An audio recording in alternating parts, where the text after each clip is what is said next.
Welcome to the C Word, the Conservators podcast. Today we're talking about looking after your conservator. I'm Jenny Mathiasson, an Objects Conservator based in South Yorkshire. And I'm Chloe Ramsey, an Objects Conservator based in Greater Manchester. Right, and today we are joined by special co-host Lorraine Finch. Lorraine, would you like to introduce yourself? Yes, I'm an archives conservator. I specialise in the conservation and preservation of photographic materials, and I'm based in Norfolk. Excellent. Welcome. We're so glad to have you. Thank you. Glad to be here. Excellent. I follow you on Twitter, so I see all the magical things you do. I do a lot of Twitter stalking because I really like the stuff that you put on Twitter. So just everyone, you can actually follow Lorraine on Twitter. Surprise. I'm doing it now, actually. just My Twitter is at conserve_LFCP if anybody would like to follow me. Brilliant. Go and follow her. Just saying. Does anyone have any news? I have some news that I just read. Oh, excellent. Yes. What is it? It's actually about one of the main stresses in the lives of conservators. Clothes moths. Oh. Dun, dun. Yes. Oh, the bane of my existence. Yes, indeed. An article in The Guardian recently has described the results of a study by English Heritage that some of us will probably be familiar with and involved with, because it's involved quite a lot of different sites. It describes the rise in clothes moths in the last few years and also the danger areas in the country and what to look out for, what to be aware of. It won't be a surprise to us that it's mainly pre-1950s houses and buildings that are the worst culprits, with all their floor cavities and, dust traps and things like that.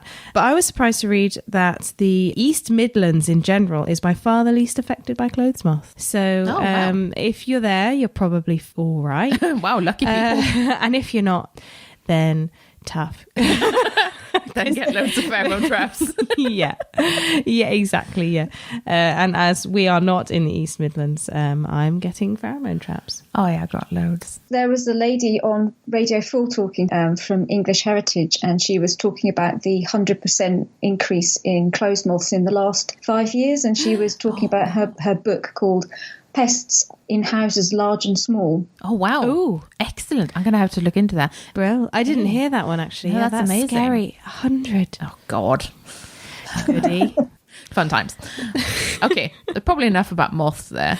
Oh, yes, I was going to say that our episode today, I feel like it's quite timely because the Museums Association just had a whole feature on well-being in museums, actually. I was pleased to see that one of the articles was actually about the well-being of staff and volunteers. Oh, that's good. Because obviously it's really trendy to think of well-being as a theme for audiences in museums and the positive effects of engaging with art and culture.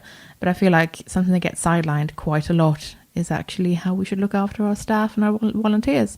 So there was actually an article on that about, I'll bung a link to that in. I think you have to be a member to read it though, which is a little bit annoying. But basically it was talking about, hey, we should look after our staff. yes, we should. And it had some alarming statistics in it, like 40% of like the museum workforce somewhere was like at risk of, developing anxiety or depression and stuff like that, right? So, it was basically backing it up with data and saying that we should take better care of ourselves. And that's kind of where I wanted to go with this whole thing today, actually. So let's just start with how are we all around the table today? How are we feeling? Lorraine, how are you today? I'm feeling excellent. Been out for a run this morning and it's bright and sunny outside. So lovely. It's a good day. Oh, that does sound so lovely. Nice. How about you, Chloe? I'm okay. I've just got a lot going on at the moment. I'm feeling quite tired today. Yeah. I feel like a million miles away from going for a run in the morning in the sunshine. Yeah, so I'm buying a house at the moment, which is one of the things that everyone gets stressed about. And I feel like I'm not giving... It is a famously huge source of stress. It is. So I'm not giving myself enough kind of kudos for not being totally broken down about that. Yeah.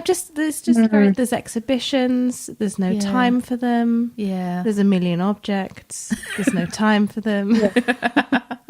It's all right. I think if I wasn't tired, I'd be better about it. Yeah. How about you? How are you feeling, Jenny? I'm quite frazzled. I mean, I'm a little bit like physically worn out as well because I've done stupid things and injured myself. Oh no. But these things happen, right? I'm not very prone to injury, so I'm quite pleased about that. So, it's kind of a one-off occasion. But yeah, no, I feel quite frazzled. I feel like I need this episode. I feel like I need this episode, actually. So if you're out there and you're feeling a bit tired, maybe you need this episode as well. And that's okay. Basically, I've entitled this one Looking After Your Conservator. So it can be about us looking after ourselves, and it can be about how people around us can help us look after ourselves. It's going to be a little bit of well-being, a little bit of self-care. Yeah. And I thought I might start by trying to define some of those things, because they're all current buzzwords, aren't they? They just kind of get bandied around a lot and nobody really explains them. So I should probably say that this isn't really a health and safety episode. It's not that kind of looking after ourselves, because I feel like health and safety, that's legislated, and we're quite up on that sort of thing. Like, we're quite good at thinking about, need to wear my gloves, there's workplace exposure limits, I have risk assessments and cost assessments for all of my chemicals. And then once it gets to territory beyond that, I feel like we might not be as good as a workforce at recognizing that there's more to health than just the health and safety aspect and what chemicals we work with. So I'm going to read out a definition of mental well-being that I've gotten from Mind, which is one of the charities in the UK dealing with people's mental health and wellness, basically. Mental well-being describes your mental state. It's how you're feeling and how well you can cope with day-to-day life. If you've got good mental well-being, you're able to feel relatively confident in yourself and have positive self-esteem, feel and express a range of emotions, build and maintain good relationships with others, feel engaged with the world around you, live and work productively, cope with stresses of daily life, adapt and manage in times of change and uncertainty. So it's basically just being able to cope, right? It's that's their definition of what good mental well-being is. And so it's not the same as having trouble with your mental health, but it can contribute. And then self-care, and I've stolen this one from the NHS. Self-care is about keeping fit and staying well, however you define well, understanding how you can look after yourself, and when to seek professional help. And if you have a long-term condition, it's also about understanding how that condition affects you and how you can live with it. So all of these things they're separate, but they tie together. And I think we're going to touch a little bit on all of them today, ideally. And yeah, so I guess we can start with like a big question, which is like, what's well-being to you, do you think? That's kind of a big question. As I say, it is a very big question, and I was thinking about this prior to the episode about what well-being actually is, and I think it's different for every person. Yeah. So you have your own personal definition of well-being. And for me, it's not about being in a state of constant happiness, because that's unrealistic. It's about having the ability to cope and the resilience and having that general day-to-day contentment, but knowing that if life serves you a curveball, which it does, that you have the coping strategies to deal with that and the resilience to be able to deal with that also. And obviously that then contributes to your well-being. It helps you feel well in yourself, and that then, as you've been saying, impacts on your self-esteem and your self-confidence, because the worst thing in the world is for a problem to come along, you can't cope, then your self-esteem disappears, your self-confidence disappears, and then you're on a downward spiral. Yeah, no, exactly. And I know that I've definitely been in that situation where something can impact me catastrophically, and that's, a real red flag. That means that, I've not looked after myself recently, because like this isn't that big a deal, or it shouldn't be this big a deal. So there are certainly warning signs, that sort of thing. Yeah, I certainly had that last week when I lost my internet for 3 days. Oh God, I hate that. And then the replacement that was sent was lost or misplaced, I should say, by Royal Mail, and then just stuck in this circle between BT and Royal Mail trying to get it sorted out. And that's a nightmare for anyone. It shouldn't have been that important. It's internet. It's a first world problem. Yeah. But it really, really got to me and made me really stressed. And I just thought, this is a sign that there's a lot more going on in my head than I'm actually giving credit to. And I need to be aware of this, and I need to sit back and just think about why this is happening, why as far as I'm concerned, overreacted to this whole situation. Yeah. So you get things like that happen that really in the normal course of events wouldn't upset you, but suddenly they really do. Yeah, it's funny that you say that, because recently my smartphone broke. I didn't have a replacement lined up, and I've been looking at alternatives and stuff like that because money's tight. And it really distressed me not being able to constantly check my emails or constantly check on social media. It stressed me out to a really interesting degree, and I feel much calmer about it now. And I was especially freaked out because I was going to this training thing in London, and the idea of leaving the house without any way of communicating with my outside world and then not being able to constantly check Google Maps freaked me out like nothing else. As it turns out, it was all fine, all good. It worked out. It really highlights to me how dependent I've become on my phone and constantly being available to people. It's been stressful, but more stressful than it needs to be. So yeah. I've taken this as kind of a detox opportunity where actually, you know what, maybe I don't need to check my emails every time I sit down and have a cup of coffee or a tea, because it's really been my go-to thing. As soon as I sit down and have a break from what I'm doing, I'm actually doing something else really vital on my phone. And it's like, actually, that's insane. Like, why am I doing that to myself? So yeah, I've kind of regained a little bit of possibly balance or... Yeah, because I've just thought of, well, what else could I be doing now? Or maybe I'll go and have a chat with a colleague, or, you know what, I could just stand here and watch the birds at the bird feeder. Oh, birds. Yeah. So it's just little things like that. So for me, I think well-being might be the ability to disconnect.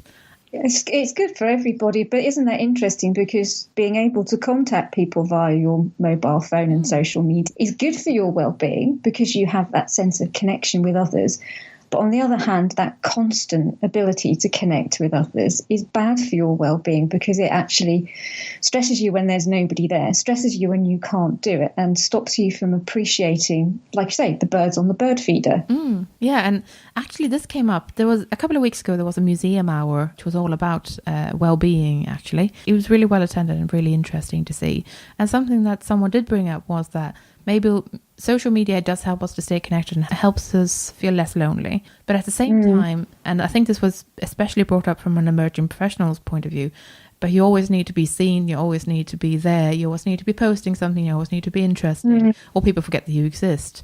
And obviously that's a huge stress factor, and it's one that we don't necessarily recognize as harmful because we just think it's natural now. And actually, no, we shouldn't have to feel that pressure at all. No, you shouldn't. In some ways, it helps that I am slightly older in that I remember the days pre-smartphone. I just about do.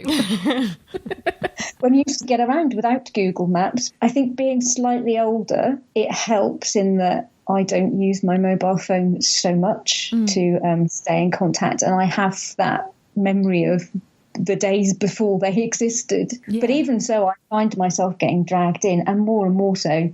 I bought a smartphone last year. I had a mobile phone, but I bought a smartphone. I finally gave in, and I find myself more and more checking it, seeing if there's anybody there, checking my emails, looking at Facebook, posting on Twitter, doing all that sort of stuff, and getting dragged in, and then trying to step back and thinking, you don't need to do this. Yeah. You know, like you say about people needing to feel that they have a presence constantly. You don't need to do that. The important thing is to know your own value and to value yourself. Yeah. It's the expectation for an immediate response as well that is so part of this, that if I see I've got a message, like I can see on my phone I've got a WhatsApp message, and I've already looked at it because I thought, oh God, maybe they want to know something right now. I do that too. Like, it's immediate response, right? Oh, they need to know now. That's why they're messaging. Yeah. It's like, oh, calm down. Right. My immediate thing was, oh my God, message. What does it say? Okay. And now the fact that there's the notification there is stressing me out, so I'm just removing it.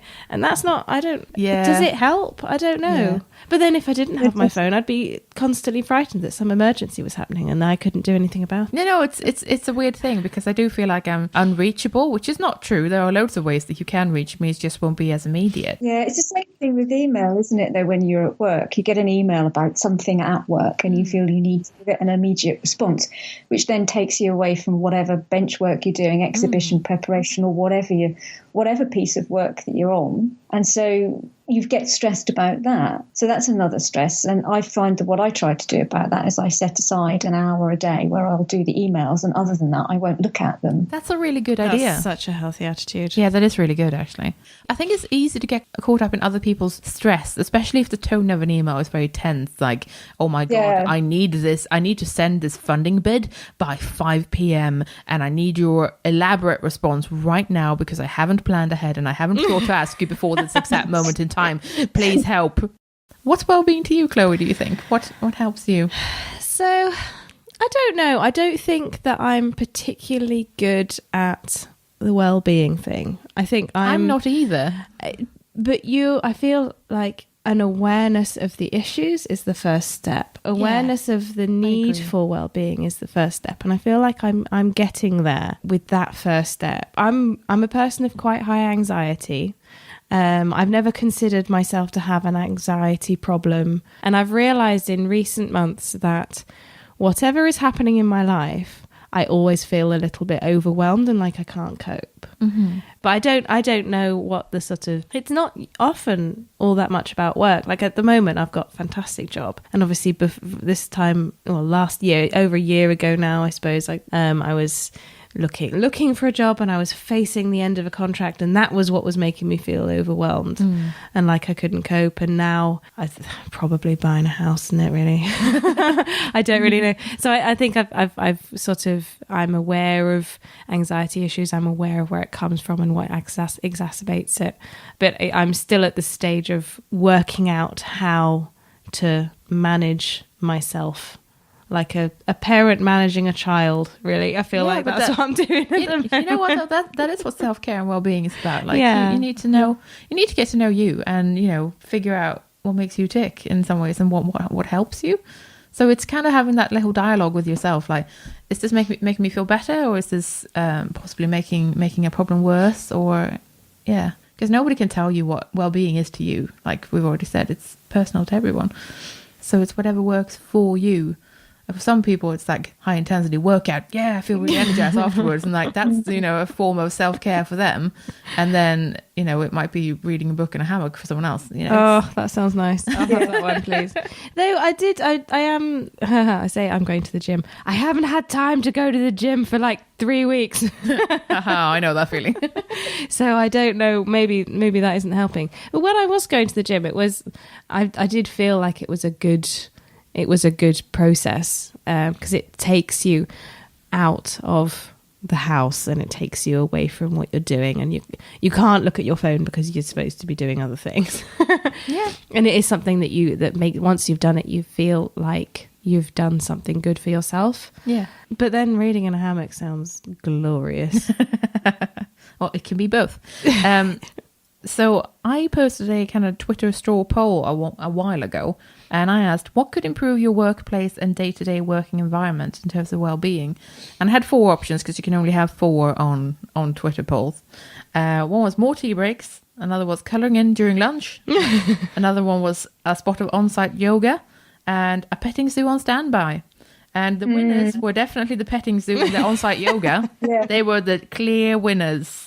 And then 20% voted for more tea breaks, and 5% said colouring in during lunch. And I just wanted to put that out there, that maybe there are tiny bits that you can do. You probably can't get a petting zoo, but maybe, but some offices generally have, a fish tank or something, right? So, which actually, and you might think that fish, they don't do anything. And actually, that really helps, just having another living thing that you can kind of observe, and they just go about doing their own thing.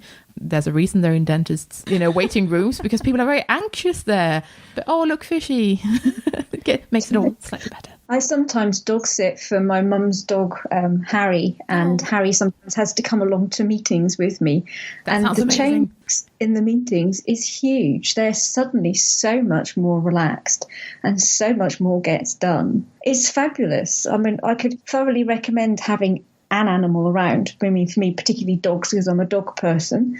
But it's fantastic. And because I'm freelance and I go to quite a lot of other freelance studios, quite a lot of them will have their dog in the office, not necessarily in the studio, but the dog will be in the office. And it makes such a difference. Oh, I imagine it does.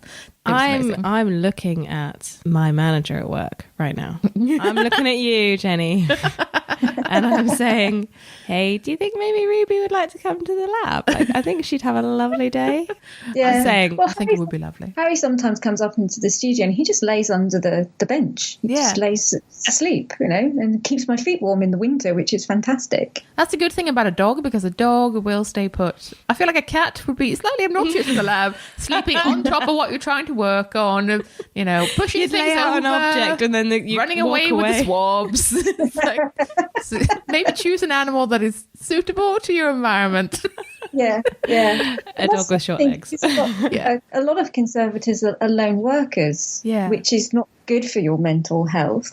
So having a dog or a cat or whatever your animal of choice is fantastic, because there is company there. I like that people chose yoga, though. That makes me extremely happy. I find that yoga works really well for me. I've been really bad recently and not done yoga at all, which I can tell there's a difference in how I'm feeling. So I need to pick that up again. I need to say, right, before I go to bed in the evening, I will do some yoga. Rather than answer all these emails that nobody really cares about. It's like, do that at some other point in your day, right? Because actually, I feel like yoga really helps me. Now, I do yoga on YouTube, so I found a YouTube channel that I like. Because of where I live, it's not easy for me to get to a class. So unless we did something in work, which we're not currently doing, that means I can't actually get to anywhere safely that would have a class. So I just do it at home in front of the TV with YouTube, and that works really well. So even if you think, oh, maybe it's not for me, you could try it just with a YouTube video. Just try it. No one has to know. No one has to see you. No, exactly. It could be just you. Nobody has to see you bum in the air. Do you do a long practice then? Basically, I tend to go for the videos that are like 30 to 40 minutes. And then there was a time when I did it every night before bed, and it really helped me, because it just kind of plucked, it's like it unplugged something in my head, and it was like, well, none of that stuff matters. We're gonna put that away, and you can worry about it again in the morning if you really want to. Sometimes I feel like we could probably get away with doing like 5-minute yoga stints in the office, just because I have to take breaks and do my physical exercises, because I had repetitive strain injury a couple of years ago. So I step away anyway and do these physical exercises. And sometimes someone else will like stand up and join me and like stretch a bit and be like, actually, this is a good idea. And I'm like, yes, it is. It's good for you. When you're talking about stretching, I don't know if you've seen the book. It's called Presence by Amy Cuddy. She has the most watched video on TED Talks about, she does the starfish or the Wonder Woman pose, and how that's really, how that's really good for you. And she's written a book called Presence, which is undertitled Bringing Your Boldest Self to Your Biggest Challenges. It's an absolutely fabulous book, and it's not based on supposition or I think this or I think that. Everything is backed up with proper scientific studies. And one of the things she says is about when you're in your office, put your mouse a bit further away or your cup of tea a bit further away, which makes you stretch.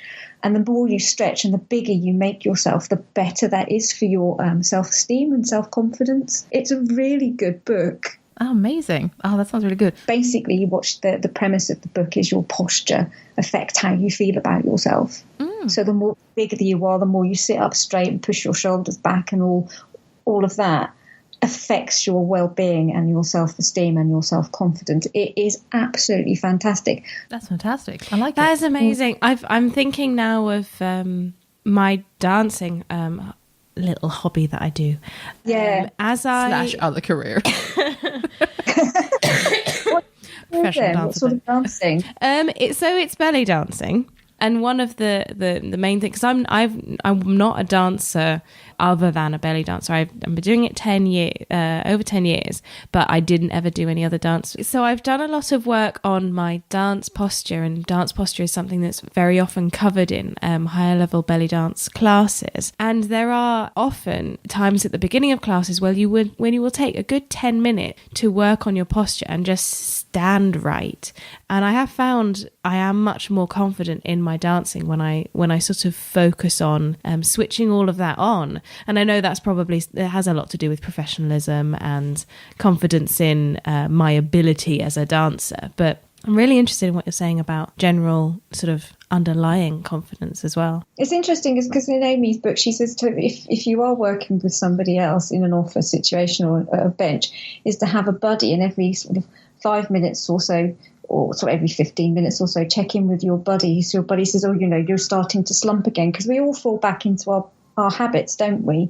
Round our shoulders and slump and whatever we do in terms of bad habits to affect our posture. So it's really good if you do work with somebody to have somebody every, 20 minutes, hour, whatever is best. Just say, oh, you slumped a bit again. Well, I really liked that idea. That's a really nice idea. Yeah, I think I think if more people were to take that up, it would be a nice self-care, but also caring for others. Element if you do work with another person in a lab or studio. Well, that's the thing. I mean, looking after your conservator, that can be looking after your colleagues, and it can be them looking after you.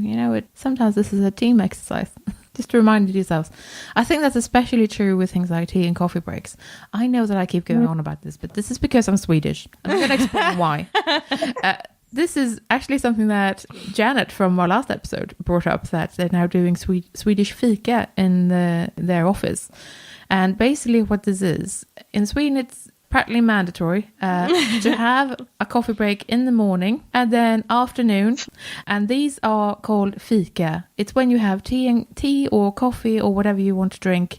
And normally it's a biscuit or something to nibble on, right? And this is so ingrained in our culture that it's unthinkable to not have these breaks.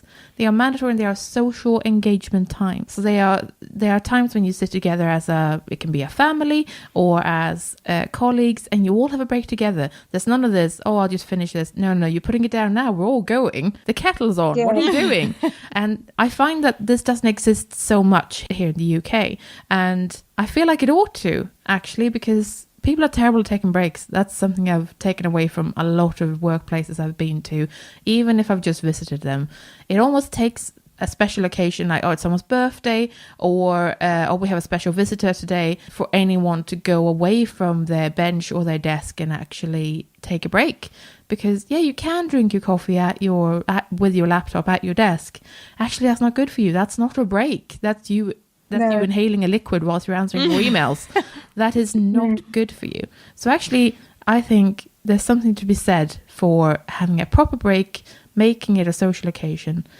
I know that people think this is bullshit, but if you have proper breaks, you are more productive in between those breaks than if you just power through your entire day. I definitely see that in myself.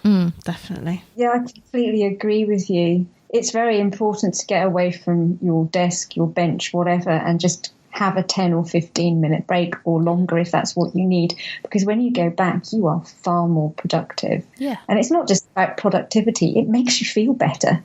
Helps you feel better. Exactly. And if that benefits everyone's happiness as a team, how are we not doing this? How is this something that's so optional? It baffles me, because it's so good for your well-being. So people, introduce Swedish fika if you can as an office tradition. Try to, even if it's just you should still do it. It doesn't have to be a biscuit. It doesn't have to be something decadent, but it can be. Have a liquid of your choice and a nibble of your choice. Have some grapes, whatever makes you feel good. That's also good for your blood sugar, by the way, if you have several little snacks throughout the day. Just take some time to have a break. Something we talked about already is there are different types of stress. And that's true. This came up in the museum hour discussions, that you face very different kinds of stress depending on where you are in your career. So if you're an emerging professional, that can be the unending job hunt, and also trying to make your mark on and be remembered and stand out and kind of be a brand, really, because that's kind of where modern society has gone, that we kind of need to be almost our own brand.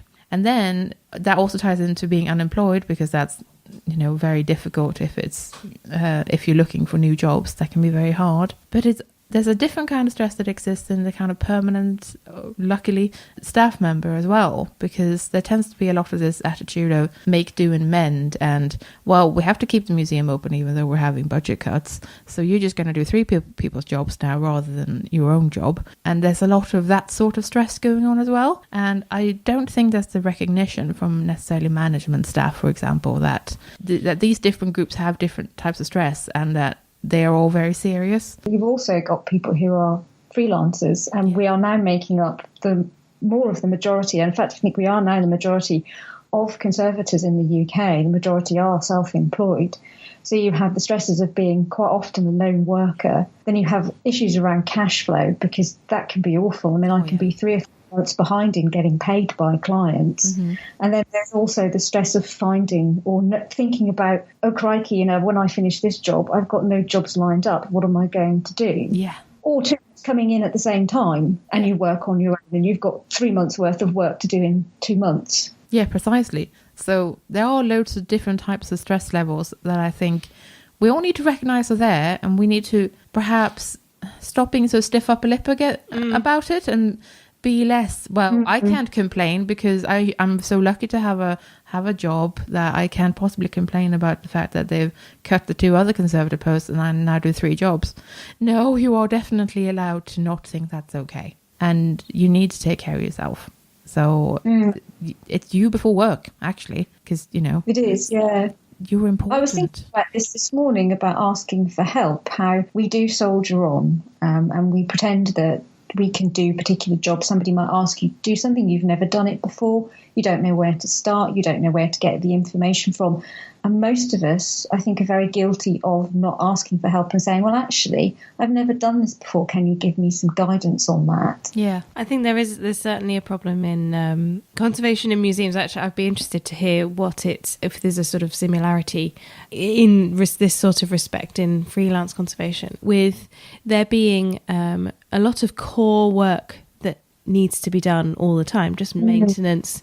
There's that level, and then there's obviously programs like exhibitions and loans and stuff, but then there's also sorting of historic problems and let's improve the store. And, you know, conservation is developing all the time. All of our processes now are better than they were, and hopefully in the future all of our processes then will be better than they are now. But if we don't have the staffing, then we can't go and make those improvements. We just have to know about those improvements and feel bad about how our, for example, stores or displays or environmental monitoring systems are. But if we don't have time to do that work, then we're not getting through any of the stuff that we need to do. And I feel like there is an element in conservation of the profession is watching you. If you have, it's not just professional pride, because we always do things to the best of our ability, and we always do things to best practice that we can manage. But there's an element that I think maybe other staff members in museums don't understand, which is we have to do this right, or I have to do this right. I have to achieve this to a certain level, because if another conservator comes in and sees this in a state that is not peak or desirable or whatever, then that's my professional life on the line, really. That you have to maintain everything. And that, I think, it's a pressure that isn't not talked about, but I don't think it's appreciated to the extent that it might affect others. And obviously that's a really good point. We obviously, like you said, we should always do our best. We should always aim for the highest standard, because, you know, we're conservators, we're supposed to do a good job. At the same time, we have to remember that we're human, right? And how often have we how often have we visited conservators, either that we are friends with socially or went to university with, or just are meeting for the first time? You go into the store and they go, sorry, it's shit. Yeah, no, every time. I don't think I've ever been into a store where there hasn't been a problem. Even a brand new store. Yeah, it is a good point. And, you know, it's managing our own expectations, which we're not very good at, I think. And we try to manage other people's expectations all the time, but what do we do about our own? So it's looking after, you know, we're talking today about looking after your conservator, and not only just looking after ourselves, but other people, our managers, our line managers, people we work with, looking after us and looking after them. So this is a collaborative thing. This is conservators that need to be more supportive of one another and actually having a conversation about these sorts of things. Which we are having. So that's nice. Yeah, rather have more pretending they don't happen. I mean, the amount of stores that I go into now, because I go into a variety of different institutions. I work mainly for institutions. And like I say, the perfect store doesn't exist. But do we talk about that? Do we actually, rather as a profession, do we talk about that, or do we pretend that everything is fine? When you go to conferences, people always talk about the conservation of the Van Gogh, the Leonardo. They don't talk about, oh, I've been working on so-and-so's granddad's birth certificate, the less important stuff. Yeah. And we don't talk about when things go wrong. No, there seems to be this conspiracy that every treatment that we ever do always works. And actually, I think you learn more when things go wrong than when they constantly go right. And I've always wanted to organise a conference called Wish I Hadn't Done That. Oh, please do. Can we make that happen? Can we come? That sounds amazing. That's amazing. I love that idea. I think, and that's quite similar to, I've always thought it would be a really good idea, really, really great and hilarious episode topic called C is for compromise. Because but the problem is we'd have to be so brutally honest, and I don't think the profession is there yet. Yeah. And I think we unless it's completely anonymous stories in which maybe it could be. Yeah. So we're going back to that thing of hiding, because what are we scared of? We're scared of other people being judgmental. Yeah. And we should be able to be open and honest. Yeah, absolutely. I thought I'd throw in another buzzword, and that buzzword is mindfulness. I'm going to read out what the definition of mindfulness is according to Mind, which is the same charity I got the mental well-being definition from.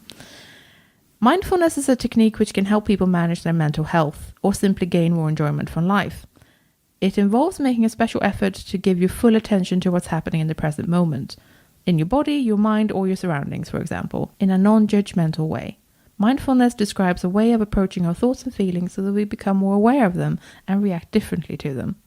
So actually, I see it as stop trying to multitask, just kind of hone in on what you're doing now. It can be what you're doing, it can be what you're feeling, and it is proven that this actually helps you if you stop trying to do 5 billion things at once, which I'm really bad at. I love multitasking. I love trying to do 5 things at once. So I find it very difficult to sit down and go, actually, maybe I should just focus on this thing. Because actually I enjoy my work more if I do that. There's nothing better than focusing on one single thing for a bit, that one object, that one little area. That's beautiful, isn't it? That's true happiness, isn't it? And yet I don't do that. I don't allow myself to do that. Mindfulness as a technique is not something that I've ever really found works for me. But the only time that I think it does is via movement, so walking, dancing, running, that sort of thing. However, I do think there are moments where you are very mindful when you're working. For example, one of the repetitive jobs that I do, or a job that becomes repetitive, is surface cleaning.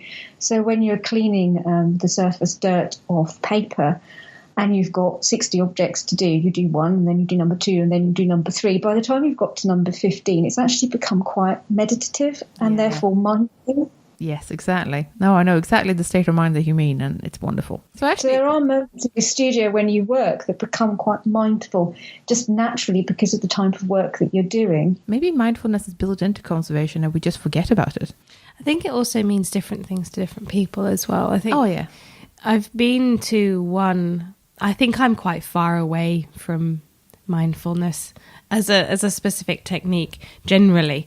And I went to one meditation session, class, yeah.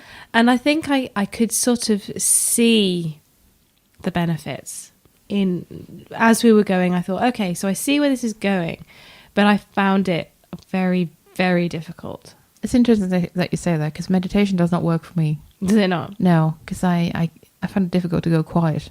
No, not outwardly. You're always wiggling. No, not outwardly. I just mean that inside I keep talking to myself. And if there's any spare time, and obviously, because it's not spare time, you should be doing the meditation. That's why you're there.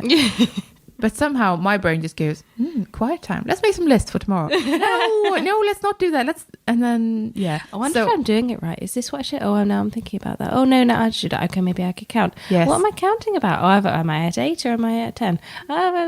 What did you just say? I'm definitely doing it wrong. Yeah. Oh, the washing machine's finished. I think I haven't done the work.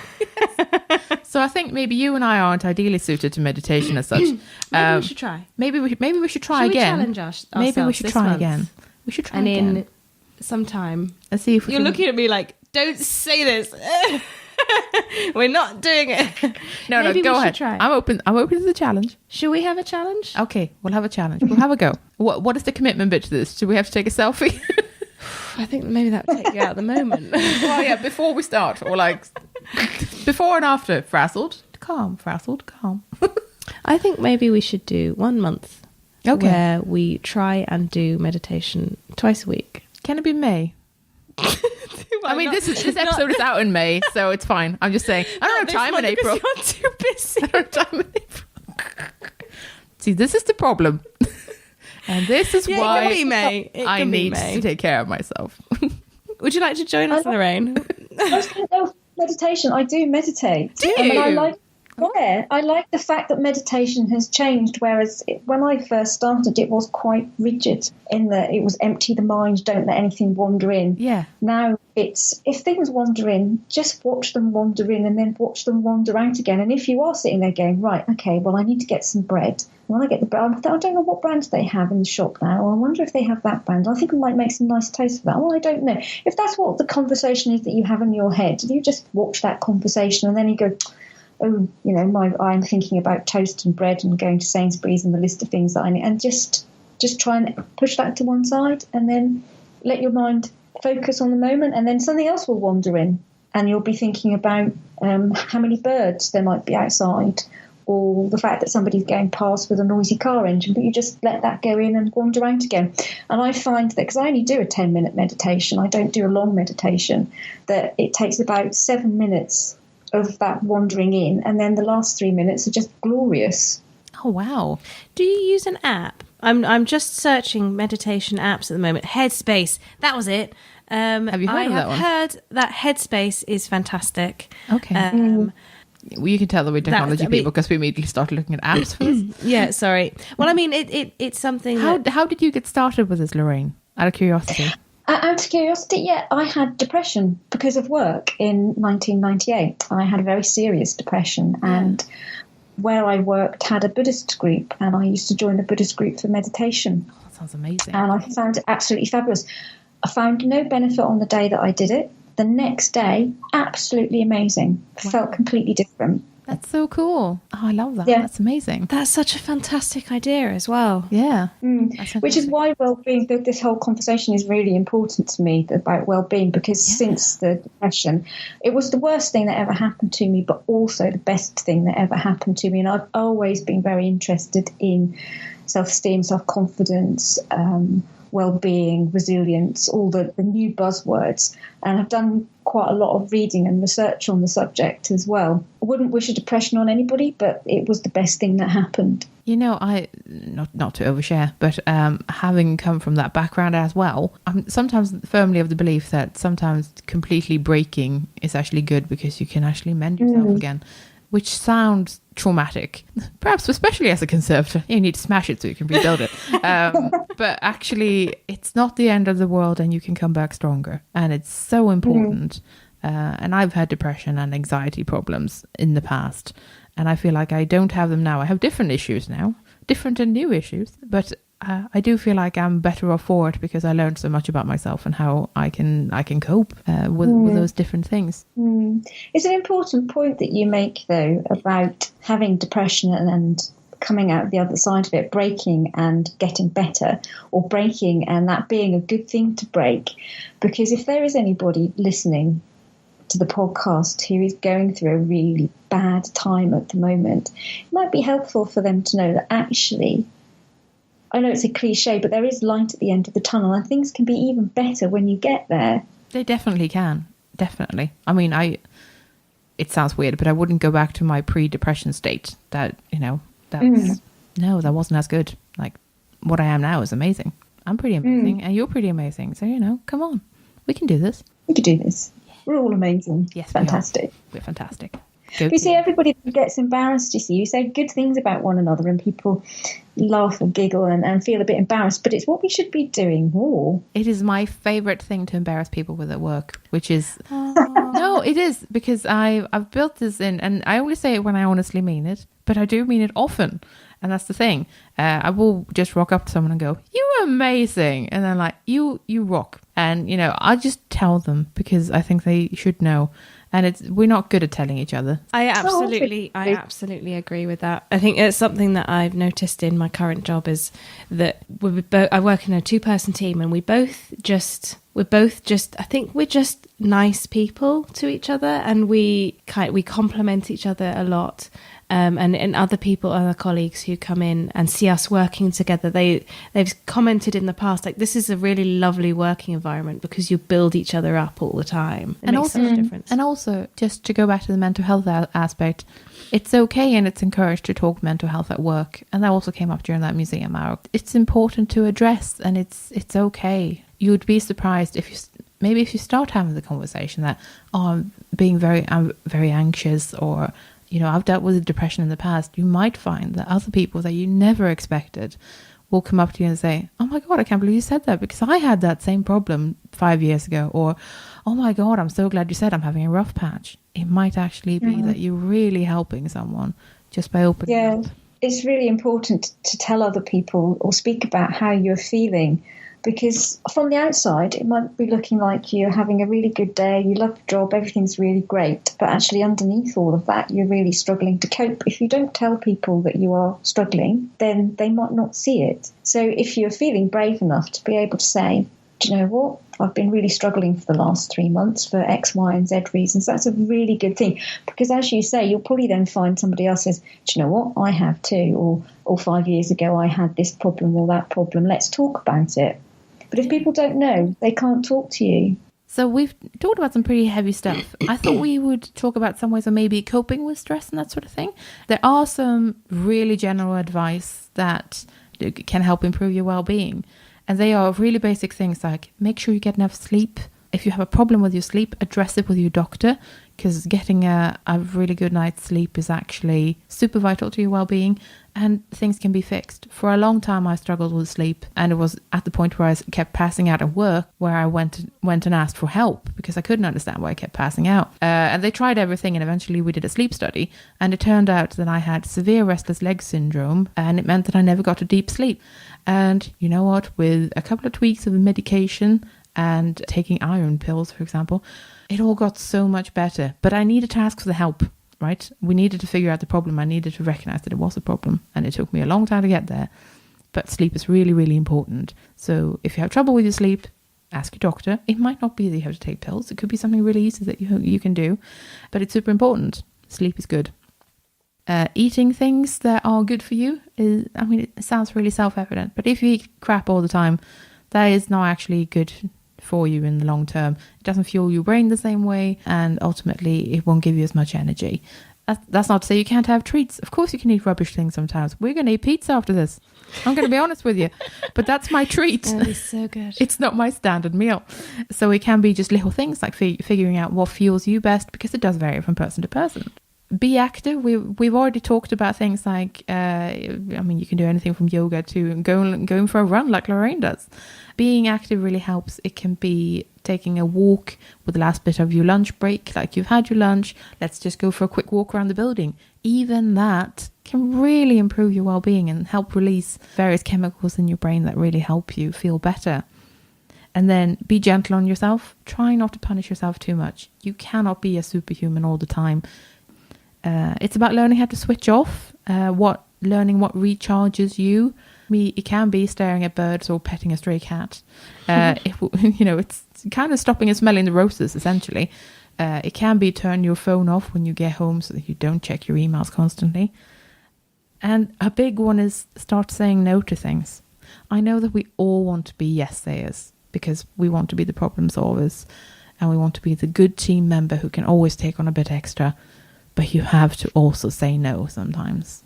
And that can be a really, really hard one. And I'm rubbish at it. That's definitely one for me to improve. So I'm just saying, I'm not good at these things, but I can strive to be better. I am rubbish at these things and I can be better. And so can you. I read a really good book about saying no. It's quite an old book now. It's called The Curse of Lovely. Oh. How to Break Free from the Demands of Others and Learn to Say No.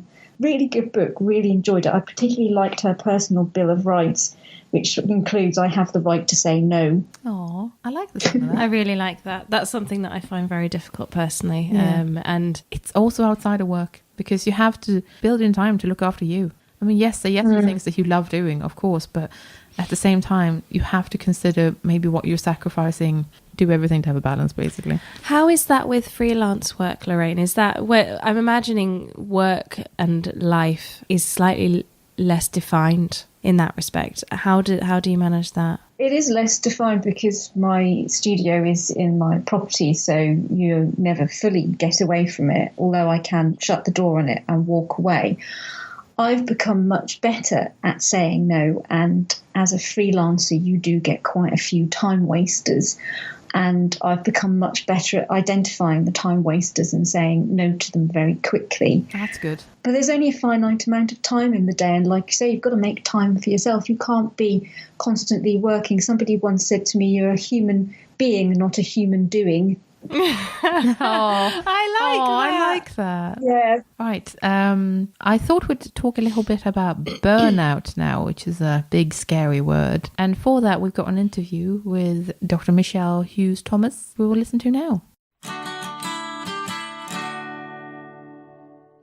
So today I'm here with Dr. Michelle Huws-Thomas, and we're going to have a little chat about burnout. Michelle, would you like to introduce yourself? Yes, my background is I'm a PhD in psychology. My background is that I've got a 30-year experience of working with people with mental health issues as a mental health nurse, but I'm also a psychologist. And for the last 14 years, I've been working in academia. I've been working as a lecturer in psychology and in mental health. But at the same time, I've had my own practice in psychology where I've been helping people overcome the after effects of burnout, whether that's through workplace stress or workplace stress in conjunction with personal challenges. So I've got a fair amount of experience really in understanding this phenomenon. So maybe we should start out, what is burnout? It's a term that's thrown about a lot, but what is it and why should we take it seriously? I think we need to go back a step and think about, before we think about burnout, think about stress, because burnout is often the effect of prolonged stress. And stress can be healthy, and we all experience stress in our daily lives. And there are individual differences for the way each of us experience stress. Burnout, however, is that one step further, which is often termed like a psychological breakdown, where the stresses in one's life are insurmountable. They've gone over, past and beyond the point of coping. And it's often very insidious. It's a drip effect. So we often don't recognise the signs in ourselves. And burnout is, if we were to encapsulate it and describe it, it's kind of a loose term for emotion exhaustion, depersonalization, withdrawal, and it mimics depression because depression is often like that as well. I think the medical community are recognizing it sort of more as in a more medicalized way. But it's taken time for us to reach that point because often it's been seen of, you're a little bit stressed, you're overstressed, you're having a bit of a breakdown, you need time out. And in ICD-10, the International Classification of Diseases, is the equivalent of DSM in America.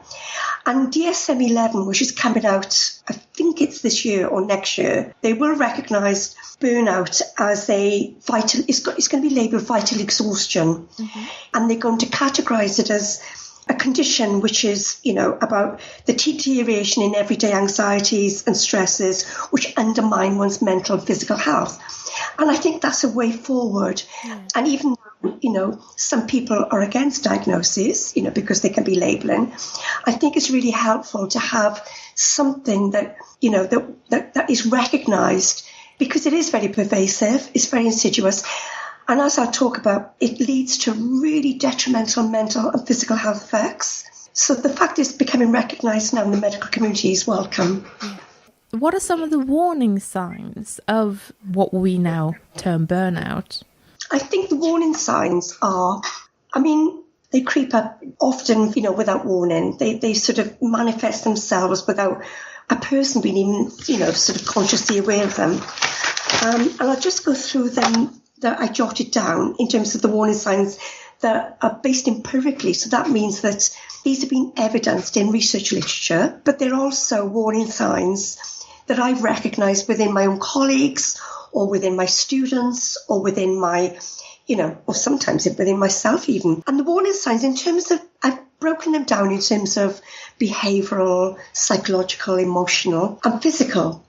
And in terms of behavioural, one of the warning signs is not being able to cope, sort of being aware that you're not really coping with the extra demands or the tasks that you have to do. It seems like everything seems insurmountable. Yeah. And you find yourself working late, working weekends, working long hours to compensate for what is often an impossible task. And I think as well, the warning signs as well behaviourally are not setting our own boundaries. So we tend to drip into the 8 o'clock emails at night. Mm-hmm. We tend to stay behind at work, or we tend to go in at 7:30 instead of 9 o'clock. And then not having one's morale being reduced. So, people might say to you, you don't look yourself, or you seem a bit edgy these days. And that means that, that lower morale means that our personalities can almost change in the sense that we start criticising people. Mm-hmm. We start a little hostile. We start taking things a bit too personally. And we might become hypersensitive. I think in terms of thinking patterns, these are really kind of insidious because we can often think very negatively. We can think black and white, catastrophize, all or nothing thinking as we call it. Everything's going to be so bad. I'm never going to do this job good enough. People are going to think I'm a failure in work. So those, what we call self-defeating thoughts, feed into our low mood and our morale. That can lead to a really strong feeling of inadequacy. And then, of course, we've got the physical symptoms, which can often be the most detrimental. And that's sleep disturbance, mood changes, back pain. People have what's known as chronic fatigue. They get aching joints, digestive problems, irritable bowel. And I think what's really poignant is the literature, and there's been some really robust studies done in the field of cardiovascular medicine. And these are, over the last decade, there's been a direct link between stress and increased link in poor immune system, increased risk of increased heart rate. So increased heart rate, which is called tachycardia in the medical field, leads to increased predisposition to heart attacks and strokes and type 2 diabetes. And these are the really serious chronic conditions. There's also been neurological studies that show that with an increased stress response, because of the neurochemicals, our brains function differently. So it causes what we call shrinkage of cells in the cortex, in the brain cortex. So now we're finding that chronic stress affects areas of the brain which are necessary for protecting our stress response. I think that organisation employers can no longer now ignore the detrimental impact on stress on well-being. Yeah, no, that's a good list of warning signs, and we will also post some links to related resources that people can go and look at themselves in case they want to read up more about this. So I guess the question is, obviously these are really serious things. What are some of the ways we can avoid this? How can we reduce the stress in our lives and maybe avoid some of these problems? I think in terms of, I'll come to the personal individual responsibility in a moment. Yeah. In terms of organisations, I think organisations have a responsibility to treat people fairly and to ensure, because factors that really precipitate overload and burnout are like things like having no autonomy, feeling undervalued, insufficient reward, having a values conflict. So a person having strong values towards, like a nurse having strong values towards their patients, but the organisation not putting the resources in place to enable that for him or her to do their job. And so I think there's a lot that organisations can do in terms of culture, in terms of expectations and about fairness. But I think in terms of individual responsibility, we all cope differently with our stresses, and some of us have intrinsic ways of dealing with coping. Some of us are more what we call emotion coping, Some of us are more action copers. But generally, I think the general consensus is that, it's about well-being, looking after ourselves. And that is about getting proper rest, eating well, taking sufficient exercise, whether that's having a little walk, using a little monitor to have, do a couple of thousand steps each day. It's about seeking support from loved ones or from colleagues. And it's about recognising that whilst we're in work, we need to protect ourselves. So it's about taking recognised breaks, taking lunch breaks. When people experience burnout, they point when they're getting so anxious and depressed, it's about recognising those triggers and seeking help at the right time from the GP or from your healthcare practitioner, and not letting things get so out of hand, because people end up in hospital. Because, when you think of the continuum of burnout, you've got people who become so burnt out they end up physically so ill, they end up in hospital, either with a crisis or physical health complaint. On the other side of the scale, that they might be just coping with anxiety and just, dealing with it on a day-by-day basis. Even on that continuum, each mark on that continuum, each path is unpleasant, isn't it? Yeah. Even if you're having some sleepless nights and worrying and ruminating, that's pretty unpleasant. Raising those early red flag warnings to line managers, looking to seek a way of dealing with distress, dealing with that negative feeling, rather than just keep going on and trying to cope. And that's very hard to do because of stigma. And to say to your line manager, I'm not coping, it's because we all like to think that we cope and we hardworking, we get on with our jobs, we do the best for our students or our staff or our patients. But yeah, it's about maintaining boundaries and evaluating our options with the significant people that we work with. I guess it's about being realistic and honest with yourself. Just, you got to recognise that actually I probably can't achieve this impossible to-do list today. And it can be something small like that. Just to say, well, you know what? It's okay if I achieve one thing today. That's champion.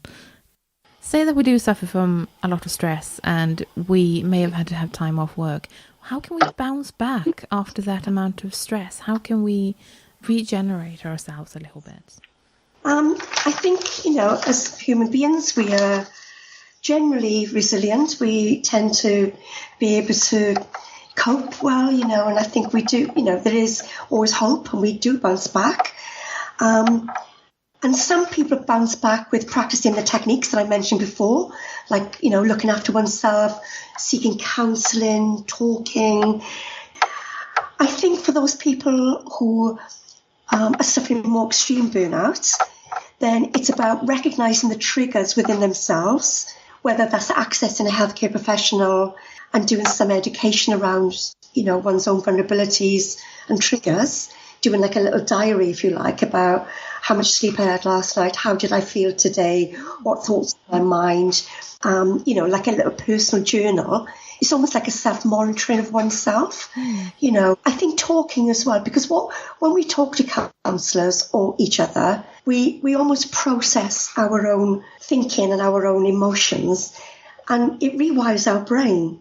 It's really healing, and we can reappraise situations that, perhaps in the past have made us feel a little off key, or, we've reacted to things, and we can almost take a personal responsibility for that, for owning our own vulnerabilities and our own thoughts, and looking at ways of, well, how can I deal with that in the future? If it does crop up, how can I cope better?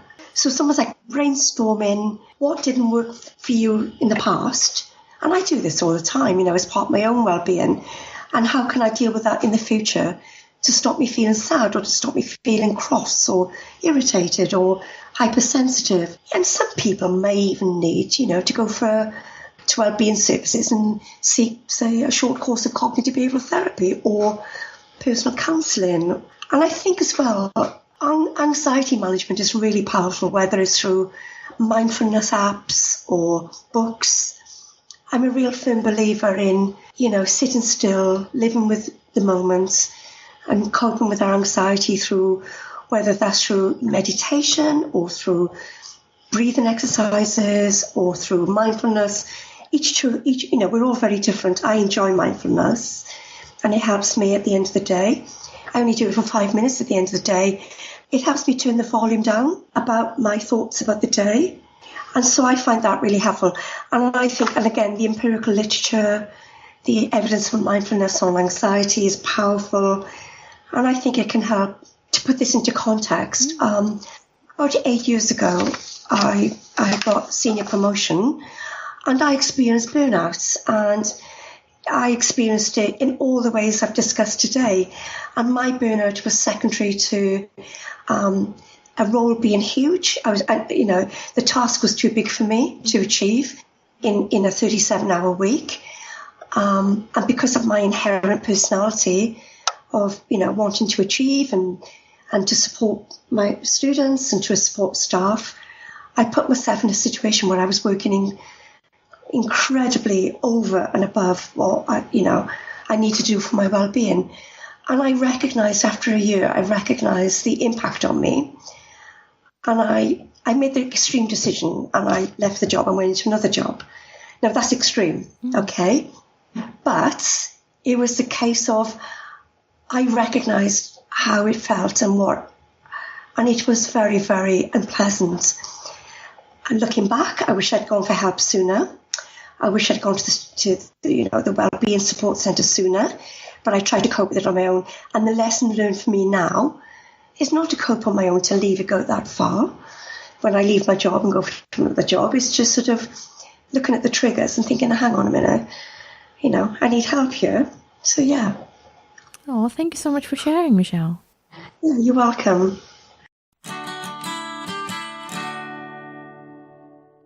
Basically, if I look at that list, I kind of feel like I've got quite a few of those. Yeah, I was just thinking I could put an asterisk next to quite a number of. Yeah, I mean, and basically, if any of you people listening found that any of the things mentioned in that list, that you tick quite a few of the boxes, then just take that on board and think, okay, these are warning signs. I should change something.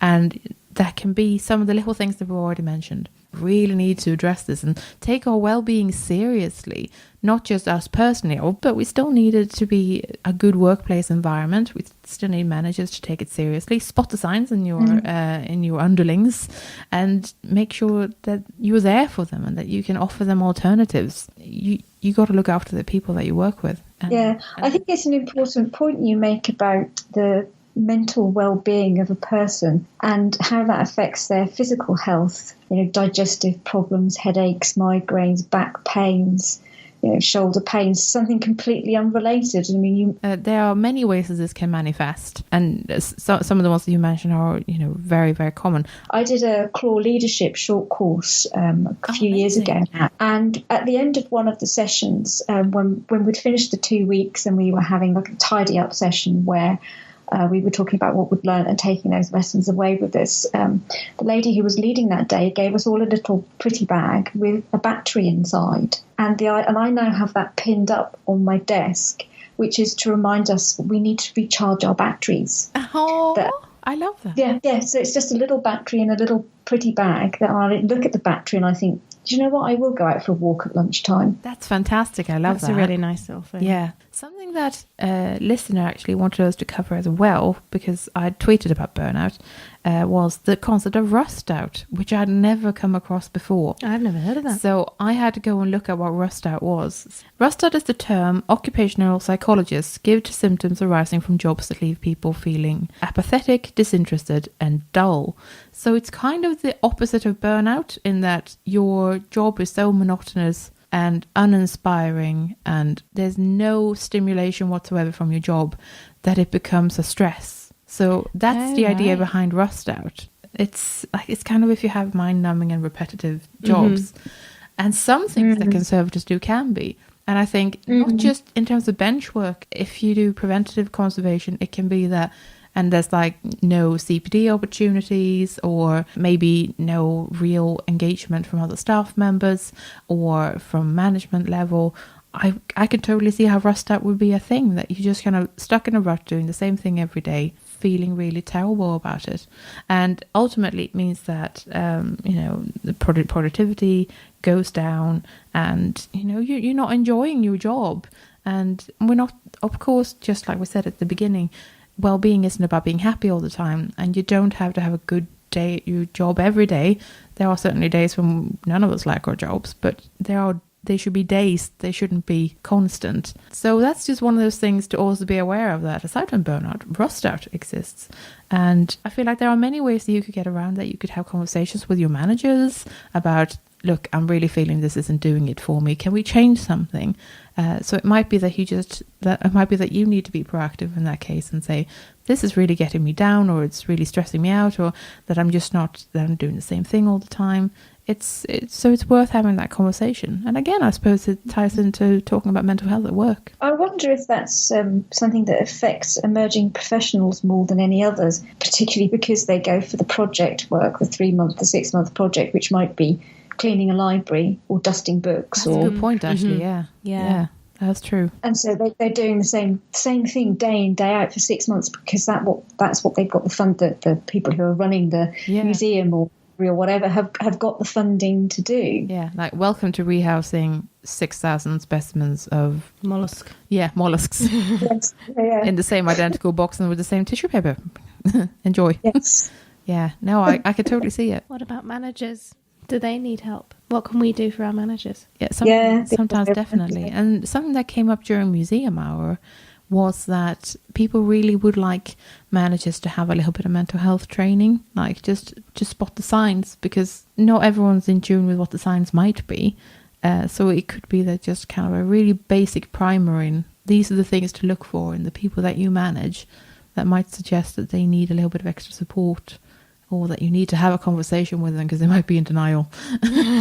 Yeah, basically be good to your staff if you can. And yourself. Yes, and yourselves. And now, before we go, we're just going to dump a lot of resources in the show notes, because there's so much we haven't covered and that we can't go into depth about. And there are so many wonderful resources, things like you can be a mental health first aider at work. So we can bung a link to that in there. There are projects like Joyful Museums and I think the Happy Museum, maybe. I'm really bad at remembering names, but definitely Joyful Museums. Happy Museum is, yeah. Brilliant. So there's Museum 5 a Day, which I only came across recently. So there are all these wonderful projects out there, usually on Twitter, that we're going to share with you. And speaking of projects that have kind of started on Twitter, we're now going to have an interview with Sam from Museum Wellness Network, which has just recently launched and has been extremely well received. So here's an interview. And today, since we're talking about well-being, I'm here with Sam. Sam, would you like to introduce yourself? Hello, I'm Sam Jenkins. I founded the Museum Wellness Network and I work in Edinburgh for the National Museums of Scotland. So how come you actually started the Museum Wellness Network? How did that get going? Well, it was something I was thinking about for a few months at least. I have anxiety and I've struggled with it in relation to work before. And when it was getting really bad, what I really wanted there to be was a network or a group of people I could talk to who understood not only about anxiety, but understood about museums and how the two could work together. And then it wasn't until I went to the Moving On Up conference this year that I realised quite how many other people in the sector are also struggling with similar things. There was a raise of hands of people who had experienced anxiety, depression, workplace stress, and it was the majority of the room. Wow. And that combined with the general feeling of the day that everyone can start these things themselves, and everyone who started up the emerging museum professional networks and things like that are just normal people who wanted a network. Yeah. So I left going, well, I've wanted this for ages, and why don't I start it? Yeah. And there you go, you could, and you did. Yeah, and it grew, it sort of blew up overnight. Yeah, it's wonderful. I have to say, I'm really glad. When I saw it pop up on Twitter for the first time, I was really glad to see it happen. So, thank you from me, at the very least. And I'm sure loads of people feel the same way, that they're really grateful it exists, if you see what I mean. I think it fills a really important function, actually. Yeah, I think obviously one of the big problems with mental illness and mental health and well-being is that people still don't really talk about it. Yeah. And if there are these networks that will encourage people to just chat about it, reveal how they're feeling, then hopefully that can tear down some of the stigma and we can actually make some progress. And it also, I think what a lot of people want is a support network. And you can't always, it's not always easy to develop that in your job if you're nervous about saying, oh, this is making me anxious. Oh, I'm feeling a bit depressed. Oh, I'm really stressed this week.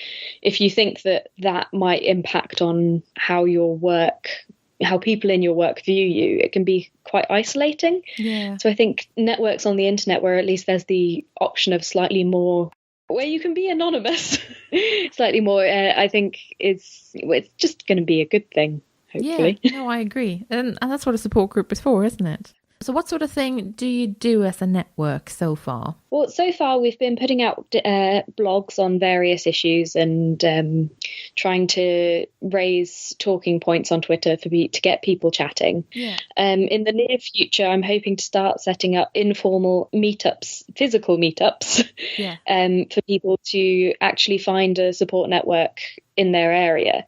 So that's probably going to start in York because I'm down there for a week in May. So it seems like a good time. I have friends in York who I know will come. Yeah. So it won't just be me sitting around waiting. Then, of course, I'm based in Edinburgh. So I'm planning on doing one in Edinburgh quite soon after.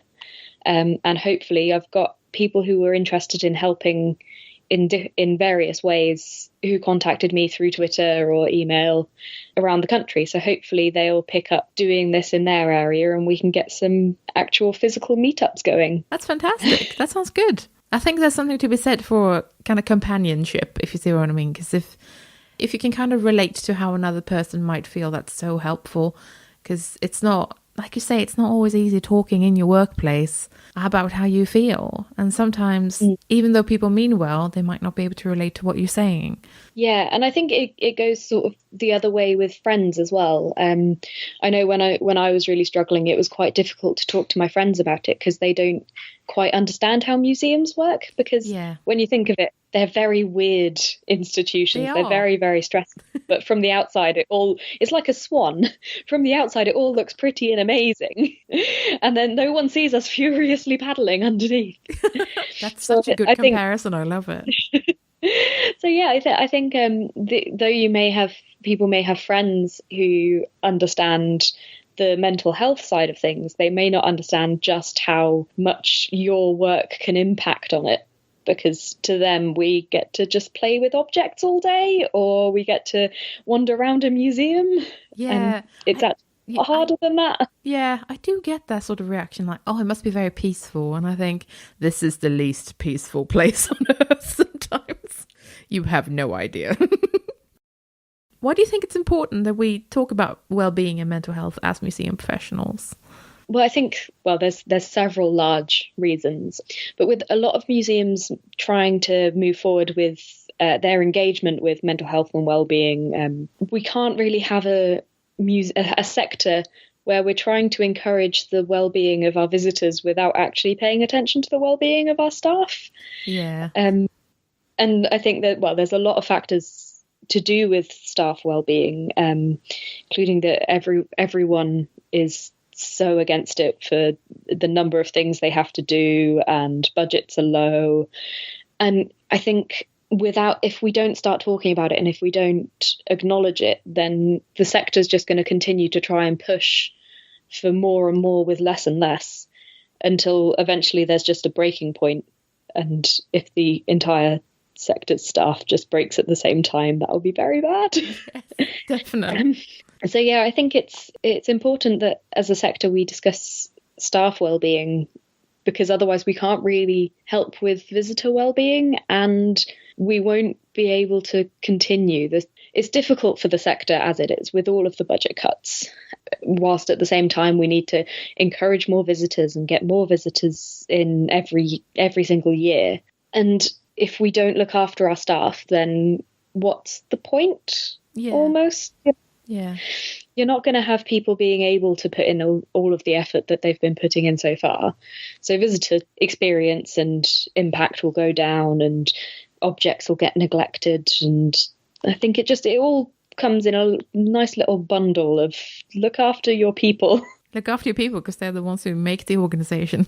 Yeah, you can get money from funders as much as you want, but if you've not got a staff that is well enough to be able to do the things, then the things aren't going to get done. Yeah, I think that's a good summary. So we've mentioned meetups, but where do you hope the network goes from here? Honestly, I don't know. I hadn't really thought it through that much when I started it. I thought this network needs to exist. I will start it. Yes. And then it was more successful faster than I expected it to be. Yeah. So when that was happening, I was going, okay, yeah, local meetups. That's a great idea. Get people in touch face to face. And then that's as far as I've got. Of course, as we continue to grow, I think the voice of people will continue to grow, and maybe we can start doing more advocacy and working with the Museums Association or different various groups and associations to maybe advocate for more initiatives in workplaces. Yeah, I think that would be nice. I think there's a real need for it, to be fair. So if people do want to get in touch with you or help you in any way, are you looking for contributions? Are you looking for helpers? Anything like that? Whatever to do. They can tweet us or they can email us. The email is on our WordPress blog, which is linked on our Twitter. Everything is a nice little circle. We're always happy for contributions to the blog, or we've had people such as the Front of House Museum group on Twitter did a takeover.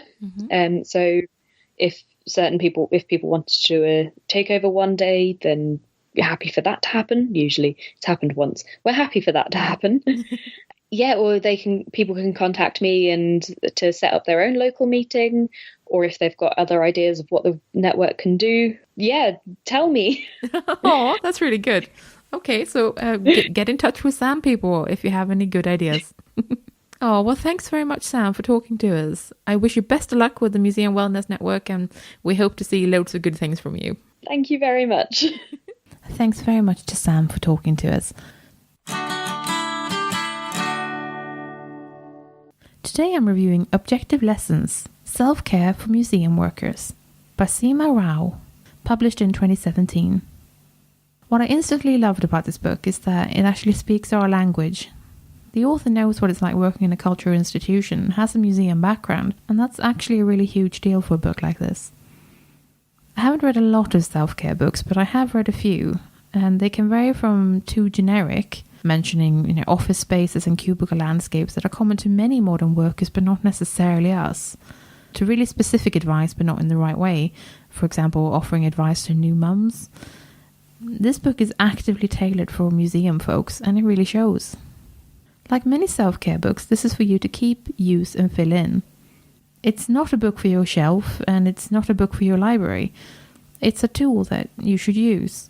You're expected to fill out aspects of the book when prompted, to promote self-reflection and to get thoughts and feelings out of your head and onto paper.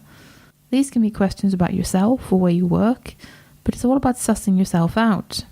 You're getting to know yourself a little better and what makes you recharge. The layout of this book is friendly and unassuming. Even if you've never picked up a self-care book in your entire life, this will guide you through how they work and how you'll get the most out of it. You're encouraged to scribble, draw and write throughout this book. It's roughly split into 3. Begin, which is an introduction both to self-care in general and to you as its reader and user. You, which is just as wonderfully introspective as it sounds. And you and work, which is tailored more towards your work-life balance situation. I really love how materials and objects found in our museums guide the reader through this book. I was going to tell you about the sort of prompts that you might encounter in this book, but each activity section is really unique and I feel like I'd ruin the magic if I read one out to you, so I'm actually not going to. Instead, I'm going to tell you that each page spread features an object or a material with some context, or as the author puts it, an object label, and an exercise for you to reflect on. Unlike many of the self-care books I've read, this one doesn't rely on the author relating their experiences. This book isn't about what Seema has experienced in her life and how you can possibly empathize with that. This book is about you, and it's what you make it, and it's actually both about and for you, which is personally what I quite like out of this sort of book. I mean, there's nothing wrong with books like, I'm thinking of The Self-Care Project, where the author is actually trying to relate to you by telling them how rubbish they are at self-care and what's helped them. There's nothing wrong with books like that, because they're also really helpful. But this book is so much more for you to use. It's much more of a tool, and it's got very little fluff in it, which is good. It kind of gets to the point straight away. If you'd like to give self-care a go, I really recommend trying this playful workbook. It contains 196 pages, most of which are for you to fill in yourself, and it contains a variety of cute black and white illustrations by the author. At the time of writing, you can get this book on Amazon UK for £11.20, and we'll pop a link to it in the show notes.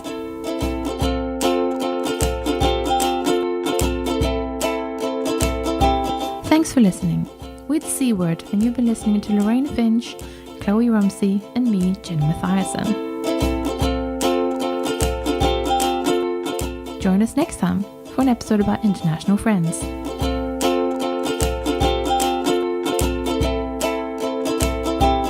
In the meantime, you can check out our website at thecword.show, tweet us at thecwordpodcast, or simply email us on thecwordpodcast@gmail.com. The intro and outro music is Spring by Didi Music, used under a Creative Commons Attribution License. Additional music and sound effects by Callum Robertson. This has been a Wooden Dice production.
Just so you know, you are amazing.